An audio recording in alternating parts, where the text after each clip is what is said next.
Hi guys, আজ হঠাৎ করে বৃষ্টি নামলো। বৃষ্টি নামার উপলক্ষে আমার ওয়াইফ আমার জন্য খিচুড়ি রান্না করবে। তো ঘরের মধ্যে মসুরির ডাল ছিল, মসুরির ডাল আর হচ্ছে চাল, বিভিন্ন উপকরণ দিয়ে দেখেন কিভাবে রান্না করছে। আর আমি দাঁড়িয়ে দাঁড়িয়ে সুন্দর মতো ভিডিও করলাম।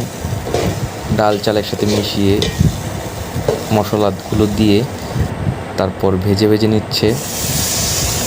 একটু জল দিয়ে দিল, ধোয়া উঠছে কত গরম গরম। আসলে বর্ষার দিনে এরকম খিচুড়ি খেতে অনেক ভালো লাগে। কাঁচা লঙ্কা দিয়ে দিল, আদা রসুন বাটা, তারপর ঢেকে দিল। ঢেকে দেওয়ার পর আপনাদের চুলার আঁচটা একটু মিডিয়ামে বা কম রেখে কে কেমন খিচুড়ি খেতে চান, নরম হলে একটু নরমভাবে খাবেন, আর ভুনা খিচুড়ি করতে হলে একটু চুলার আঁচটা বাড়িয়ে দিতে হবে। তা আমি বলেছিলাম যে লেটকা খিচুড়ি খাওয়ার জন্য, তাই লেটকা খিচুড়ি রান্না করেছে, সুন্দর সুস্বাদু।